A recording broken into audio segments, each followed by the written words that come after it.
Alhamdulillahi Rabbil Alamin. Wassalatu wassalamu ala ashrafil anbiya'i wal mursalin wa ala alihi wa sahbihi ajma'in. Jangan mencintai seseorang seperti bunga kerana bunga mati kala musim berganti. Cintailah mereka seperti sungai kerana sungai itu mengalir selamanya. Assalamualaikum warahmatullahi wabarakatuh. Baiklah, kata-kata tadi merupakan kata-kata tokoh ahli sufi yakni Rabi'atul Adawiyah. Jadi, berkaitan dengan tokoh Rabi'atul Adawiyah, bagi subjek Akhlak Tasawuf USN 6113, kami akan membentangkan tajuk mengenai contoh peribadi ahli tasawuf Rabi'atul Adawiyah. Baiklah, kita teruskan kepada slide pengenalan ahli kumpulan. Ahli kumpulan kami terdiri daripada 5 orang ahli. Jadinya, kita teruskan kepada slide isi kandungan.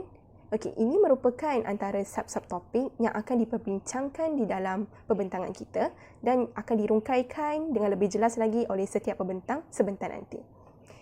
Baiklah, kita mulakan pembentangan dengan saya, iaitu saya sebagai pembentang pertama yang bernama Sofia binti Zulkifli I1810298 dan akan membentangkan mengenai pengenalan dan latar belakang Rabi'atul Adawiyah. Pengenalan. Baiklah, memilih cara hidup sufi ni adalah antara jalan untuk kita mencapai kedamaian dan ketenangan dalam jiwa. Jadinya, hidup sufi ni bukanlah bererti seseorang manusia itu perlu jumud ataupun terasing dan terpinggir. Sedangkan sufi itu dia terletak pada setiap hati insan. Jadinya untuk membebaskan diri kita ni daripada segala ucapan ataupun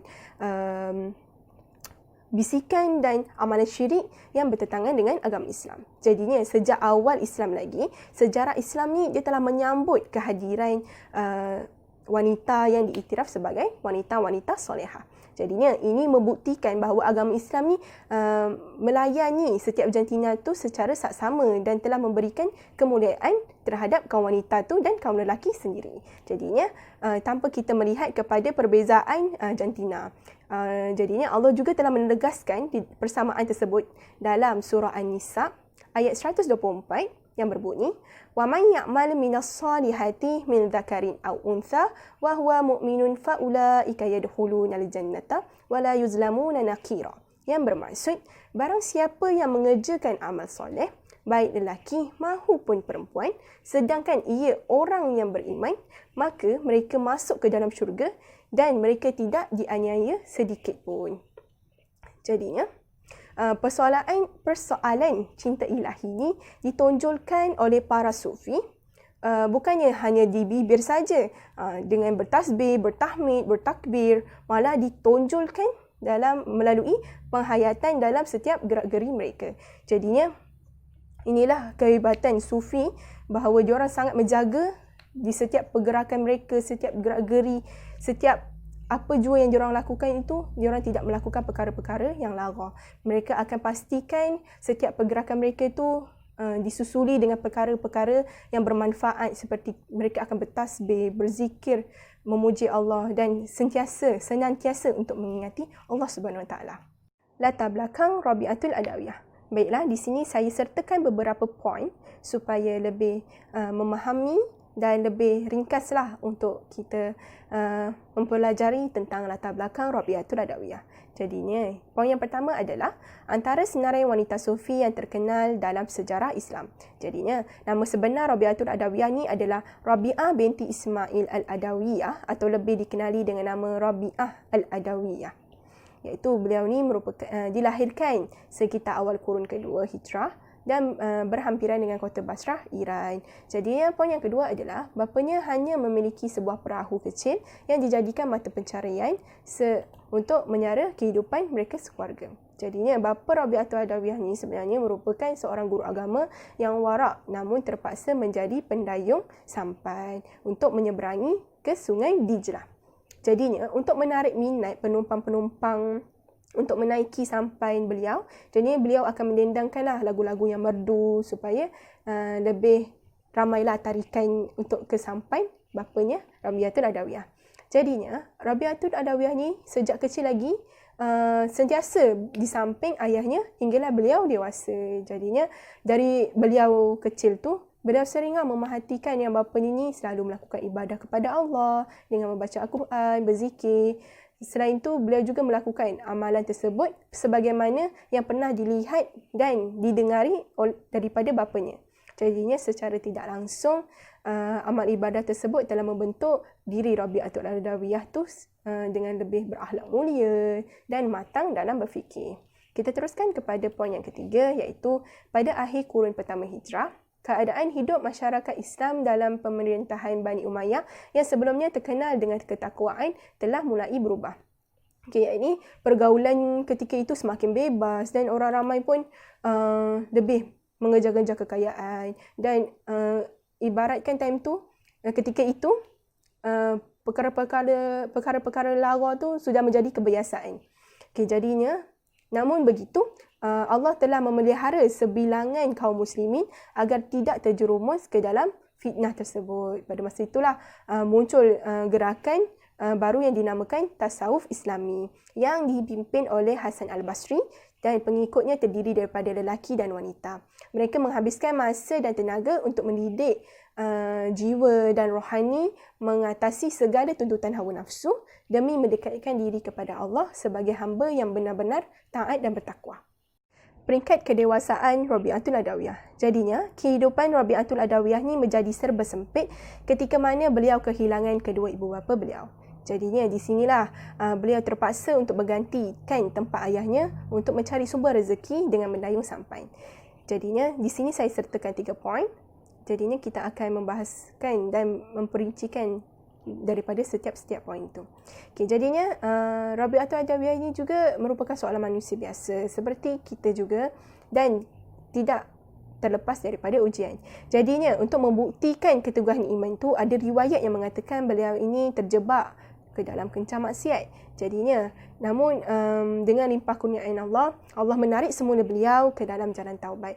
Dan babak-babak taubat inilah yang mungkin dapat menyedarkan serta mendorong hati kita merasai cara yang sepatutnya seorang hamba itu bergantung harap hanya kepada Tuhannya.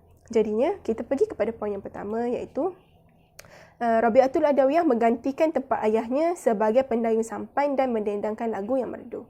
Ketika mana beliau sedang melakukan tugas ni, sedang bekerja, jadinya ada seorang lelaki ni yang tertarik dengan kemerduan suara Rabi'atul Adawiyah.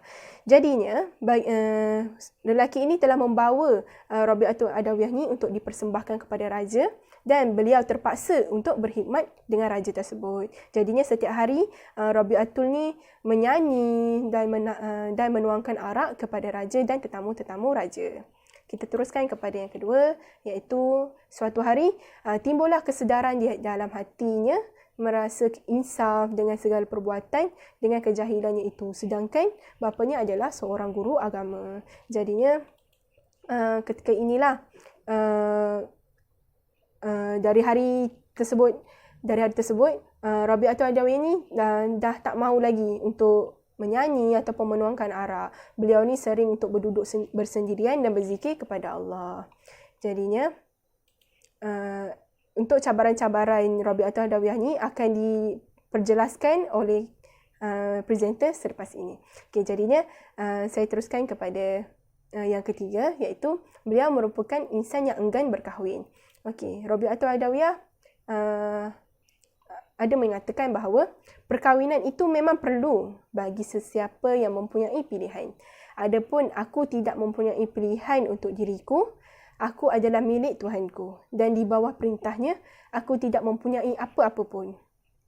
Jadinya, Rabi'atul Adawiyah ni adalah merupakan seorang wali Allah yang sering mengabdikan dirinya kepada Allah.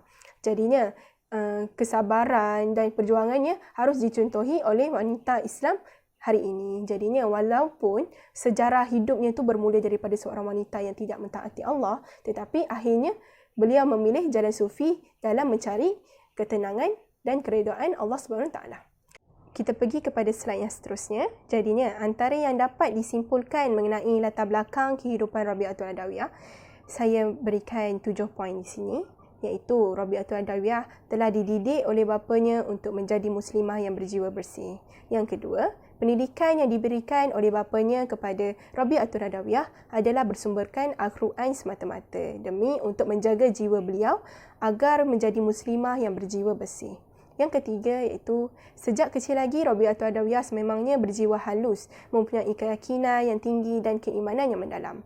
Yang keempat, bapanya Rabi'atul Adawiyah merupakan guru agama yang warak namun terpaksa menjadi pendayung sampan untuk menarik minat orang agar menaiki sampannya. Bapanya akan mendendangkan lagu yang merdu ketika mendayung sampan. Rabi'atul Adawiyah sentiasa di samping ayahnya hinggalah beliau dewasa. Yang kelima, diceritakan bahawa Rabi'atul Adawiyah menghafal Al-Quran pada usia 10 tahun. Rabi'ah juga dibawa beribadat dan bermunajat oleh ayahnya sejak kecil lagi di musalla berdekatan kota pinggiran, kota Basrah. Yang keenam, Rabi'atul Adawiyah merupakan salah seorang wali Allah yang sering mengabdikan diri kepada Allah dan disebabkan kecintaannya yang tinggi kepada Tuhannya hingga beliau enggan untuk berkahwin. Yang ketujuh, Rabi'atul Adawiyah telah menghembuskan nafasnya yang terakhir pada 135 Hijrah, iaitu ketika usianya menjangkau 80 tahun. Sekian perbentangan daripada saya. Saya harap semua dapat memahami dengan jelas antara pengenalan dan latar belakang Rabi'atul Adawiyah yang telah saya jelaskan secara ringkas sebentar tadi. Dan kita teruskan kepada perbentangan yang seterusnya. Assalamualaikum warahmatullahi wabarakatuh. Terima kasih buat pembentang sebelum ini. Saya Afifah binti Muhammad Aldi, nombor metrik I 18103025, akan menyambung semula pembentangan di bawah subtopik cabaran.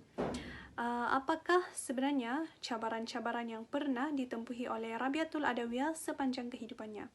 Baiklah, di sini saya hanya mengambil lima pengajaran yang pernah dilalui oleh Rabi'atul Adawiyah. Yang pertama sekali adalah cabaran kehilangan kedua ibu bapa. Rabi'atul Adawiyah telah kehilangan ayahnya ketika usianya mula meningkat dewasa dan beberapa lama kemudian ibunya pula meninggal dunia. Maka bermulalah kehidupan Rabi'atul Adawiyah sebagai seorang anak yatim piatu. Jadi itu adalah cabaran yang pertama yang perlu dilalui oleh Rabi'atul Adawiyah. Yang kedua adalah cabaran untuk berkhidmat dengan raja. Baiklah, apabila kedua ibu bapa Rabi'atul Adawiyah meninggal dunia, maka Rabi'atul Adawiyah terpaksa menyambung tugas ayahnya sebagai pendayung sampan. Jadi, bila mendayung sampan, Rabi'atul Adawiyah perlu mendendangkan sebuah lagu untuk menarik penduduk supaya menaiki sampan. Sehinggalah tiba-tiba pada suatu hari, seorang pemuda telah mendengar suara Rabi'atul Adawiyah yang sangat merdu. Jadi dia begitu tertarik dengan bakat yang dimiliki oleh Rabi'atul Adawiyah. Maka pemuda itu pun mengkabarkan kepada raja mengenai bakat yang dimiliki oleh Rabi'atul Adawiyah itu. Jadi raja pun teringin mendengar suara Rabi'atul Adawiyah. Jadi raja memanggil Rabi'atul Adawiyah untuk berkhidmat dengannya. Maka bermulalah perkhidmatan Rabi'atul Adawiyah kepada raja. Sepanjang tempoh perkhidmatan itu, Rabi'atul Adawiyah diuji dengan macam-macam cabaran sebenarnya, seperti tidak diberi makan, tidak diberi minum, dan sehinggalah tiba-tiba pada suatu hari raja ternampak Rabi'atul Adawiyah beribadah, iaitu Rabi'atul Adawiyah berzikir kepada Allah Subhanahu Wa Taala. Jadi raja tidak menyukai ibadah itu dan raja menyuruh pengawal istana supaya memasukkan binatang yang berbisa, iaitu ular dan kalajengking, ke dalam bilik Rabi'atul Adawiyah. Ini bertujuan untuk mengancam Rabi'atul Adawiyah sebenarnya, tetapi dengan izin Allah, Rabi'atul Adawiyah terselamat daripada ancaman itu. Apa yang berlaku pula sebaliknya, iaitu ular itu tadi menerkam pengawal raja. Itu adalah cabaran yang kedua, iaitu cabaran-cabaran sewaktu berkhidmat dengan raja. Cabaran yang ketiga adalah Rabi'atul Adawiyah berhadapan dengan pencuri dan hampir dibunuh. Peristiwa ini sebenarnya berlaku waktu Rabi'atul Adawiyah sedang menunaikan solat di dalam rumahnya. Jadi bila menunaikan solat, Rabi'atul Adawiyah pun tidak sedar yang tiba-tiba datang pencuri di dalam rumah dia. Tapi apa yang berlaku, pencuri itu tidak menemui apa-apa pun harta di dalam rumah Rabiatul Adawiyah. Apa yang dia temui cumalah tempayan. Jadi pencuri itu tadi berasa sangat kecewa, lalu dia pun ingin membunuh Rabiatul Adawiyah yang pada ketika itu sedang solat. Tapi dengan izin Allah, Rabiatul Adawiyah terselamat daripada cubaan pencuri tadi untuk membunuh. Okey, itu adalah cabaran yang ketiga, iaitu berhadapan dengan pencuri yang ingin membunuh. Ingin membunuh Rabiatul Adawiyah. Itu cabaran yang ketiga. Cabaran yang keempat adalah berhadapan dengan zaman kemunduran dan bencana alam. Perkara ini berlaku, kenapa tiba-tiba berhadapan dengan zaman kemunduran? Ini terjadi kerana pada waktu itu berlaku banyak sekali perbezaan pendapat dalam kalangan orang Islam sendiri, sehingga munculnya puak-puak seperti Syiah, Khawarij. Jadi Rabiatul Adawiyah sempat berhadapan dengan zaman tersebut. Bila banyak perpecahan, maka tidak ada kesatuan dan mudahlah sesuatu tamadun itu untuk mundur. Dan pada waktu itu juga, bila sudah berhadapan dengan zaman kemunduran, terpaksa pula berhadapan dengan bencana alam. Waktu itu Rabiatul Adawiyah tinggal di kota Basrah, dan tiba-tiba kota Basrah waktu itu ditimpa bencana alam, iaitu kemarau. Jadi kemarau yang panjang, mundur, itu semua adalah dugaan yang pernah dilalui oleh Rabiatul Adawiyah. Jadi itu adalah cabaran yang keempat. Cabaran yang kelima adalah menjadi hamba sahaya. Baiklah, apabila tadi Rabiatul Adawiyah telah berhadapan dengan zaman kemunduran, bencana alam, maka dia pun terpaksa berhijrah, melakukan pengembaraan, bergerak ke pelbagai kawasan untuk mencari nafkah, meneruskan semula kehidupan. Dan di situlah dia terpaksa berpisah dengan adik-beradik dia yang lain, sehinggalah tiba-tiba satu hari dalam pengembaraannya, dia seorang diri dan tiba-tiba dia ditangkap. Dia ditangkap lalu dijual, lalu dibeli oleh seorang bangsawan. Jadi bermulalah kehidupan dia di situ sebagai seorang hamba, menjadi hamba kepada manusia juga. Jadi itu adalah antara 5 cabaran yang perlu dilalui ataupun pernah ditempuhi oleh Rabiatul Adawiyah. Namun, baiklah saya ulangi, 5 cabaran itu. Yang pertama, kehilangan kedua ibu bapa. Yang kedua, berkhidmat dengan raja. Dan yang ketiga, berhadapan dengan pencuri dan hampir dibunuh. Dan yang keempat, berhadapan dengan zaman kemunduran dan bencana alam. Dan yang kelima, yang terakhir adalah menjadi hamba sahaya. Itu adalah antara cabaran-cabaran yang pernah dilalui oleh Rabiatul Adawiyah. Walaupun berhadapan dengan banyak sebenarnya cabaran, tapi Rabiatul Adawiyah tetap teguh dan taat terhadap perintah Allah dan menjauhi segala larangan Allah. Jadi perkara itu kita patut contohi. Dan sebenarnya seseorang manusia itu semakin banyak ujian yang dia tempuhi, maka dia akan menjadi semakin kuat sebenarnya apabila berjaya berhadapan dengan cabaran itu. Jadi saya rasa itu sahaja dari saya. Kita kembali kepada pembentang yang seterusnya. Bismillahirrahmanirrahim. Seterusnya saya akan menyambung pembentangan yang seterusnya. Sebelum itu saya memperkenalkan diri saya dahulu. Saya Nur Zafira binti Muhammad Hassan, I1810299. Saya akan membentangkan berkenaan sumbangan-sumbangan Rabiatul Adawiyah seperti yang dinyatakan di dalam slide. Kat sini saya akan membentangkan 4 poin. Yang pertama, Rabiatul Adawiyah adalah orang pertama yang mengalunkan irama cinta ilahi. Kerana apa dikatakan orang pertama? Kerana generasi sebelumnya merintis aliran Islam berdasarkan rasa takut dan pengharapan kepada Allah, yakni zuhud. Manakala Rabiatul Adawiyah mempelopori rasa tulus ikhlas dengan cinta yang berdasarkan kepada Allah. Sikap dan pandangan Rabiatul Adawiyah ini tentang cinta dapat difahami dengan kata-katanya, baik yang langsung maupun yang disandarkan kepadanya. Beliau memperkayakan penulisan Islam dengan kisah-kisah pengalaman mistiknya dalam sajak-sajak yang tinggi nilai bahasanya. Tidak dapat dinafikan juga di dalam setiap perbincangan yang dilakukan oleh Rabiatul Adawiyah adalah konsep yang dipegangnya adalah menunjangi konsep cinta ilahi, yakni mahabbah kepada Allah. Persoalan cinta ilahi ditonjolkan oleh para sufi bukan hanya di bibir sahaja dengan takbir, tahmid dan juga tasbih, malah ditonjolkan melalui penghayatannya dalam setiap gerak-geri mereka. Okey, seterusnya yang kedua adalah pengasas aliran cinta ilahi dalam sejarah perkembangan tasawuf. Okey, kenapa dekat sini dikatakan aliran cinta ilahi dalam sejarah perkembangan tasawuf? Okey, cinta Rabi'ah kepada Allah sebegitu kuat membelenggu hatinya sehingga hatinya pun tidak mampu untuk berpaling kepada selain Allah. Pernah suatu ketika Rabi'ah Adawiyah ni ditanya, apakah Rabi'ah tidak mencintai Rasul? Ia menjawab, ya, aku sangat mencintainya, tetapi cintaku kepada pencipta membuat aku berpaling dari mencintai makhluknya. Allah adalah teman sekaligus kekasih dirinya, sehingga ke mana sahaja Rabi'ah pergi, hanya Allah saja yang ada dalam hatinya. Ia mencintai Allah dengan sepenuh hati dan keimanannya. Cinta ilahi Rabi'ah yang tinggi dapat dilihatkan melalui anekdotnya. Umpamanya, beliau pernah berkata, wahai Tuhanku, jika aku menyembahmu kerana takut kepada neraka-Mu, maka bakallah aku dengannya. Jika aku menyembahmu kerana mengharapkan syurga-Mu, maka keluarkanlah aku darinya.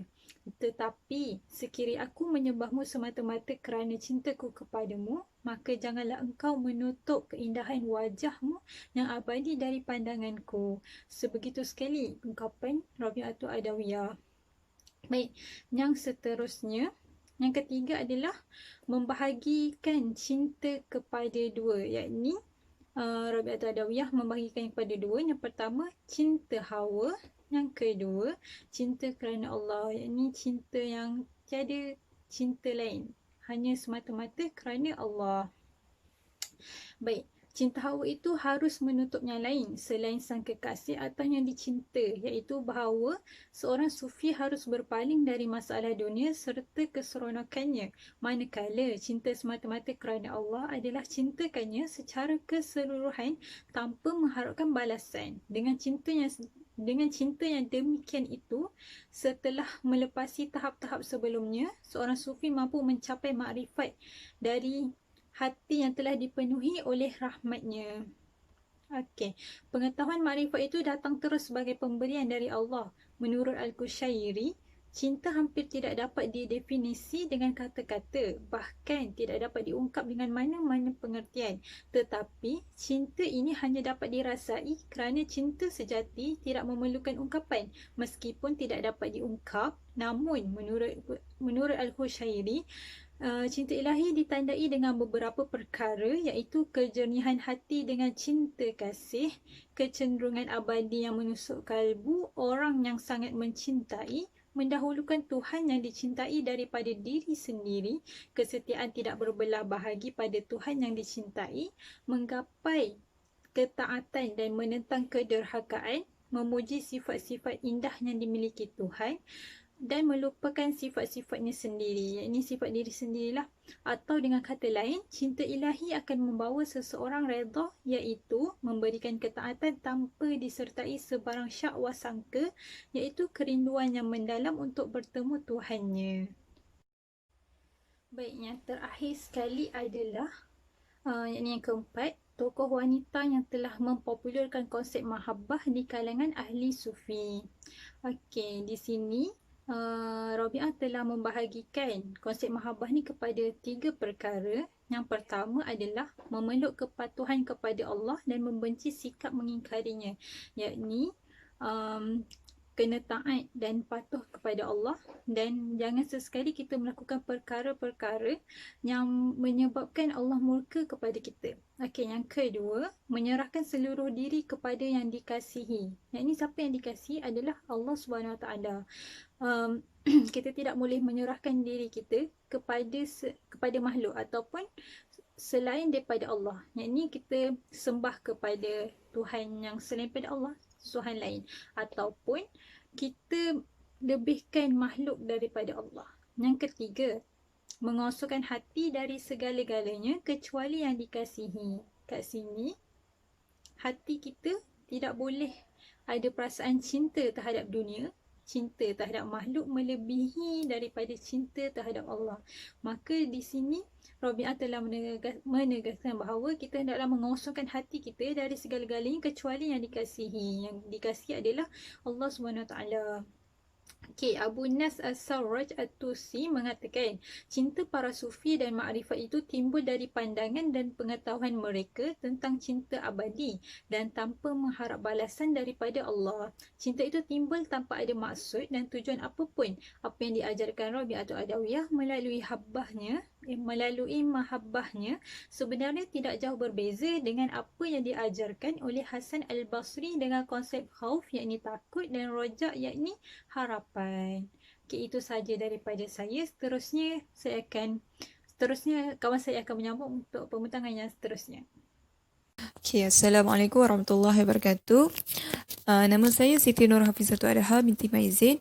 Nombor metrik I17302486. Okey, pada petang ni saya akan membentangkan tajuk yang berkaitan kelebihan dan kepribadian Rabiatul Adawiyah. Okey, dekat sini seperti mana kita tahu yang terlalu banyak kepribadian Rabiatul Adawiyah ni yang patut kita contohi. Antaranya adalah Rabiatul Adawiyah ni dia merupakan seorang yang sabar dan redha. Macam mana? Sebab Rabiatul Adawiyah ni dia hidup, bukan dia seorang yang dermawan, seorang yang kaya, tak. Dia seorang yang hidup dalam keadaan kemiskinan dan susah. Macam mana kita tahu yang dia ni susah? Sebab pada masa menjelang remaja dia selalu tolong ayah dia mendayung sampan untuk bawa penduduk menyeberang Sungai Daljah. Dan selepas kematian kedua ibu bapa dia, keadaan dia lagi susah. Sebab apa? Sebab dia dijual sebagai hamba kepada seorang raja. Okey. Seterusnya Rabiatul Adawiyah ni dia seorang yang bersifat yang sentiasa melazimi taubat. Dekat sini, apabila dia dijual sebagai seorang hamba kepada raja, dia dijadikan sebagai penghibur di istana, dan dia juga adalah seorang penghibur yang amat digemari oleh raja. Jadi ada riwayat yang mengatakan Rabiatul Adawiyah ni dia dah terjebak dalam maksiat. Namun Allah telah memberi hidayah kepadanya untuk bertaubat, untuk kembali kepada jalan Allah. Sebab Rabiatul Adawiyah ni dia bukannya orang yang kosong ilmu agama, tak. Dia dari kecil dididik oleh ayah dia dengan ilmu Al-Quran dan dididik menjadi seorang muslimah yang sejati oleh ayah dia. Jadi sebabkan dia punya iman dalam diri tu masih ada, jadi Allah berikan lagi hidayah dia untuk dia berubah. Sejak daripada tu dia meninggalkanlah segala perkara maksiat tu dan dia dibebaskan daripada seorang hamba tu. Seterusnya, kelebihan dan kepribadian Rabiatul Adawiyah ni juga, beliau adalah seorang yang sentiasa bersyukur. Iaitu setelah beliau dibebaskan oleh raja, beliau membuktikan kesyukurannya dengan memperbanyakkan amalan kerohaniannya. Dan beliau juga telah dibimbing oleh seorang mursyid yang bernama Hasan Al-Basri. Dan akhirnya Rabiatul Adawiyah, dia setelah dibimbing oleh Hasan Al-Basri, akhirnya Rabiatul Adawiyah ni dia bertekad dalam diri dia. Dia hanya nak mengabdikan diri dia, ataupun dia bertekad untuk menghambakan diri ni kepada Tuhan ataupun kepada penciptanya sahaja. Lepas tu selain tu, Rabiatul Adawiyah ni juga dia mempunyai kepribadian yang zuhud. Okey, seperti mana kita tahu, zuhud ni adalah maksudnya kita rendahkan diri kita. Dengan dia menghabiskan Rabiatul Adawiyah ni dia ada sifat zuhud. Dia menghabiskan masa dia dengan bertaubat ataupun berbuat amal ibadat kepada Allah. Dia hanya duduk dekat satu rumah pondok kecil sahaja, yang hanya tidur berbantalkan sepihan tembikar dan diselimut dengan tikar yang dah koyak. Walaupun Rabiatul Adawiyah ni ada je orang nak macam contohnya raja nak bagi raja nak bagi satu rumah besar untuk dia, bagi harta yang banyak untuk dia, tetapi dia tak nak, dia tolak. Dia stay nak duduk. Dia sebab dia tak nak ada sifat keduniaan tu ada dalam hati dia. Dia tak nak, dia hanya nak fokuskan kepada akhirat sahaja. Lepas tu dalam dia bersifat zuhud ni juga dapat dibuktikan dengan pada suatu hari, cerita dia macam ni.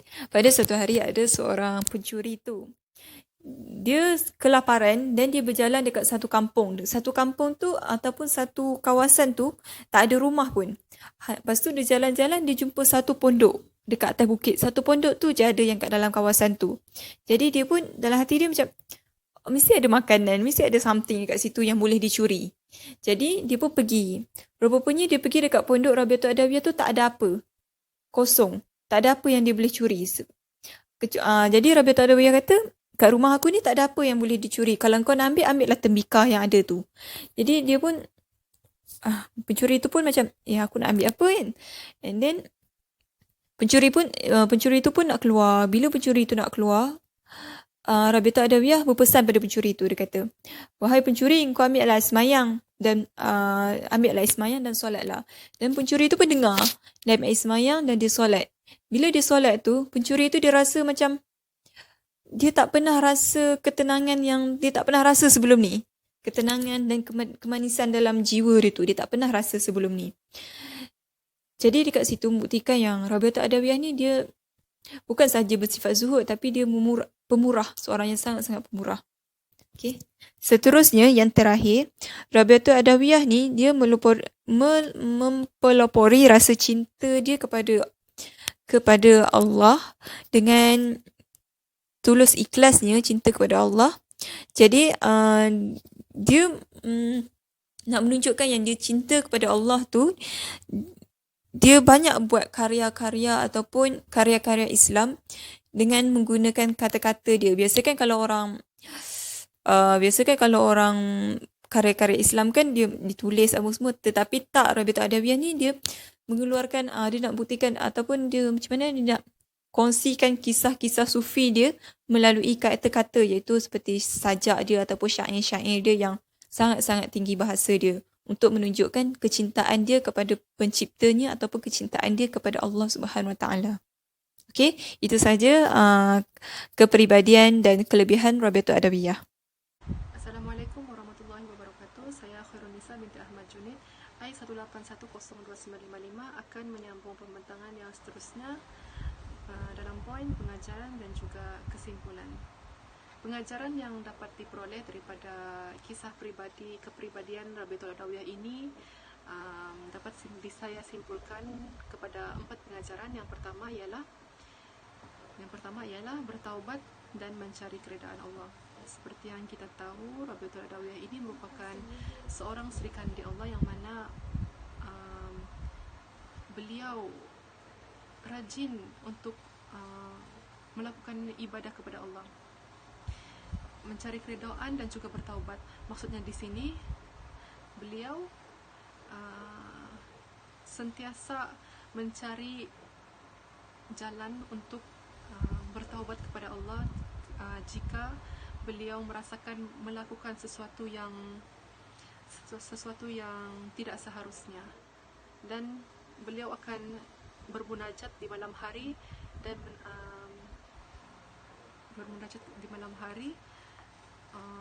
mengenai dosa-dosa yang telah beliau lakukan. Yang seterusnya adalah poin yang kedua, mengajak orang lain ke arah kebaikan.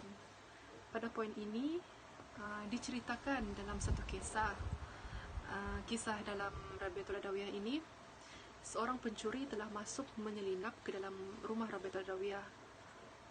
Lalu pencuri itu mendapati bahawa tiada satu pun benda yang berharga yang boleh dicuri di dalam rumah Rabiatul Adawiyah itu. Lalu pencuri itu ingin keluar dari rumah Rabiatul Adawiyah, tapi sebelum dia keluar, dia telah terserempak dengan Rabiatul Adawiyah, dan Rabiatul Adawiyah menyuruh pencuri itu untuk mengambil bekas air untuk berwuduk dan menyuruhnya untuk menunaikan solat. Lalu pencuri itu pun menunaikan solat. apabila pencuri itu menunaikan solat, dia dapat merasakan sesuatu ketenangan dalam jiwanya yang mana dia tidak pernah merasainya sebelum ini. Lalu Rabiatul Adawiyah berdoa kepada Allah, yang mana doanya berbunyi, "Ya Allah, pencuri ini telah menceroboh masuk ke dalam rumahku, akan tetapi dia tidak menemui sebarang benda berharga untuk dicuri. Kemudian aku menyuruhnya berdiri di hadapan-Mu, ya Allah. Oleh itu, janganlah Engkau halang dia daripada memperoleh nikmat dan rahmat-Mu." Yang mana dalam cerita ini jelaslah bahawa pengajarannya kita hendaklah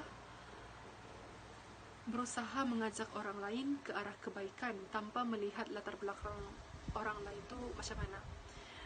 Kita tidak kiralah orang itu baik ataupun jahat ataupun macam mana sekalipun, kita berusaha untuk mengajak orang itu ke arah kebaikan. Yang seterusnya adalah bersungguh-sungguh dalam melakukan ibadat kepada Allah, mengerjakan ibadat kepada Allah, yang mana seperti yang kita tahu, Rabiatul Adawiyah ini seorang yang memang rajin beribadah dan juga takutnya hanya kepada Allah Subhanahu Wa Taala, sehingga suatu ketika beliau berdoa, yang mana doanya berbunyi, "Jika aku menyembahmu kerana takut daripada api neraka-Mu, ya Allah, maka bakarlah aku di dalamnya. Dan jika aku menyembahmu kerana tamak kepada syurga-Mu, ya Allah, maka haramkanlah aku daripadanya. Tetapi jika aku menyembahmu kerana kecintaanmu kepadamu, kerana kecintaanku kepadamu, ya Allah, maka berikanlah aku balasan yang besar. Berilah aku melihat wajah-Mu yang maha besar dan juga maha mulia itu."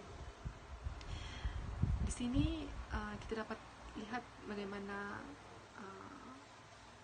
kecintaan Rabiatul Adawiyah itu kepada Allah Subhanahu Wa Taala, pencipta seluruh alam.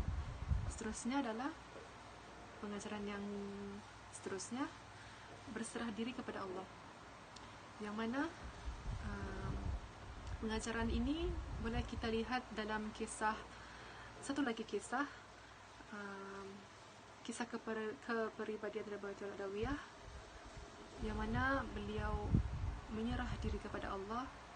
Dan kisahnya berbunyi, dalam satu kisah diriwayatkan menjelang akhir hayatnya Rabiatul Adawiyah ini, banyak orang alim dan juga orang soleh yang mengelilingi Rabiatul Adawiyah pada ketika itu. Lalu Rabiatul Adawiyah ni meminta untuk orang-orang tersebut supaya bangkit dan keluarlah dan berikanlah jalan kepada pesuruh-pesuruh Allah yang Maha Agung. Beliau berkata begitu kepada orang-orang yang mengelilingi beliau ketika itu. Lalu orang-orang itu pun bangkit dan keluar daripada bilik Rabiatul Adawiyah itu. Apabila tertutupnya sahaja pintu bilik Rabiatul Adawiyah itu, mereka mendengar Rabiatul Adawiyah itu mengucap 2 kalimah syahadah. Lalu mereka mendengar ada ayat Al-Quran yang dibacakan. Dan dalam kisah ni ada banyak pendapat mengenai kisah ini. Ada yang mengatakan mendengar Al-Quran, dan ada juga yang mengatakan mendengar suara yang menyatakan ayat Al-Quran itu. Yang mana ayat Al-Quran itu adalah surah Al-Fajr ayat yang ke-27 hingga 30, yang mana berbunyi, yang mana bermaksud, "Wahai jiwa yang tenang, kembalilah kepada Tuhanmu dengan keadaan engkau berpuas hati dengan segala nikmat yang telah diberikan kepada engkau, serta masuklah engkau ke dalam kumpulan hamba-hambaku yang berbahagia." Itulah kisah yang mana kita dapat lihat beliau Rabiatul Adawiyah ini sepenuhnya berserah diri kepada Allah Subhanahu Wa Taala. Seterusnya adalah kesimpulan yang dapat kita peroleh daripada seluruh cerita tentang kepribadian Rabiatul Adawiyah ini adalah, yang pertama adalah dapat mencontohi sifat-sifat kepribadian Rabiatul Adawiyah, yang mana kita haruslah menjadikan kisah ini sebagai teladan dan mencontohi sifat-sifat yang ada pada dirinya, mengikut kemampuan kita selaku hamba yang lemah dan juga pendosa. Sebagai manusia, kita memang tidak terlepas dengan dosa-dosa yang telah kita lakukan, dan kita hendaklah sentiasa memperbaiki diri kepada yang lebih baik untuk mencapai ridha ilahi. Dan kita hendaklah mengambil segala pengajaran dan juga iktibar yang kita dapat peroleh daripada kisah-kisah seperti kisah Sri Kandi Allah ini, Rabiatul Adawiyah. Dan juga kita boleh mencontohi kepribadian beliau daripada segi prinsip-prinsip ikhlas yang telah beliau amalkan ketika menunaikan ibadat, rasa cinta beliau terhadap ilahi yang mengatasi seluruh kecintaan terhadap yang lain, dan juga reda terhadap apa jua yang telah menjadi ketentuan dan iktibar, yang menjadi ketentuan dan takdir yang Allah telah berikan kepada seluruh hamba di muka bumi ini. Sekian, itu saja pembentangan daripada saya. Assalamualaikum warahmatullahi wabarakatuh.